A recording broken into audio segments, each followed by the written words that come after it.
Maggie.com. It's never easy to be unemployed, but it's got to be really tough during a recession. How do you search for a job when so many people are losing theirs? With us to talk about how to find a job during a recession is Maggie Mistal, a career consultant and career coach on Martha Stewart Radio. Glad to have you, Maggie. Thanks, Robin. What advice do you have for someone who lost their job and now has to find one during these tough times? So first and foremost, what I like to do is tell folks to focus on what they do have. Do you have any kind of savings? Do you have any kind of support system? Really look at what you do have so that you can calm down. That's step one. Once you can calm down, then you can look at your skills and say, okay, well wait, I've been let go at this particular company. Is it the entire industry that's suffering, or is it just mine? So if it's not the industry, then I can start to look for jobs in other companies in my industry.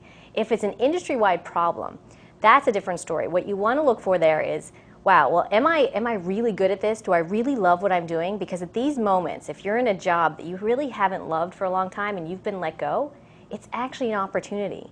It's a newfound freedom to focus on something that makes you passionate, something that perhaps you've always wanted to do. But it's pretty normal to be depressed when you get laid off. How would someone cope emotionally after being laid off? Absolutely. Well, there are change theorists and psychologists who studied the psychology of change. And when you get let go from a job, it's a pretty serious and traumatic change that wasn't instituted by you. So you want to recognize that feeling that pit in your stomach, that sense of despair, that what's going to happen to me feeling is completely natural and unfortunately is part of the process.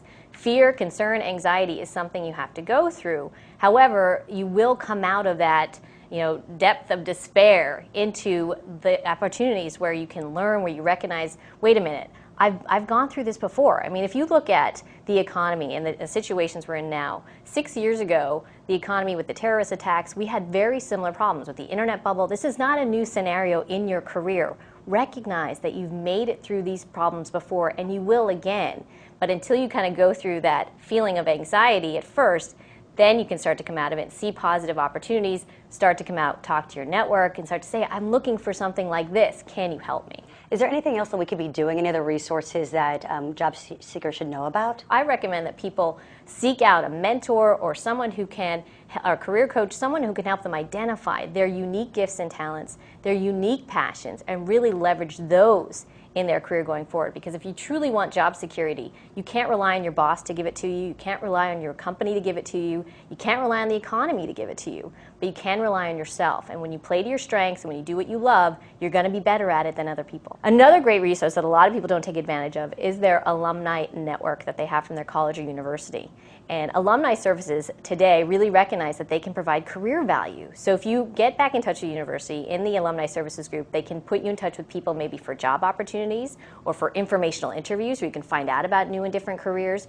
And really just a positive injection of people who can help and support you, who care about you because they're all part of the same alumni network. So that's definitely one to think about. Maggie, what's the #1 mistake people make when they look for a job? The #1 mistake that people make is saying, I'll take anything, Robin. Most people, when I talk to them, I'll say, well, what are you looking for? Well, really, I'll take anything. At this point, it doesn't really matter. I have to do what I have to do.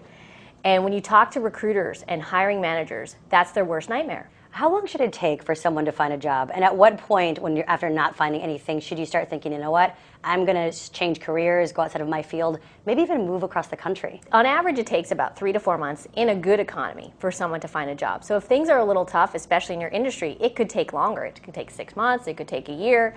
And again, I don't say that to scare people. I say that for the folks who are planning for that downturn to really be prepared. But if it takes 3 to 4 months and you're getting to that end of the 4 months saying, you know what, it's just not working. I feel like I've exhausted my network. I feel like I've exhausted all the opportunities in this area. Then it may be time to look at moving to a new industry or to a new area. The one thing I will caution you in though is that just to move is not the answer, because if you move somewhere that you don't want to live and you take a job that you don't want to do, you're not going to be very successful. So you want to be very careful and still strategic about those moves, that it takes you to a place that's going to be better, more fulfilling, make you happier, and not in the opposite direction. Maggie, thank you so much for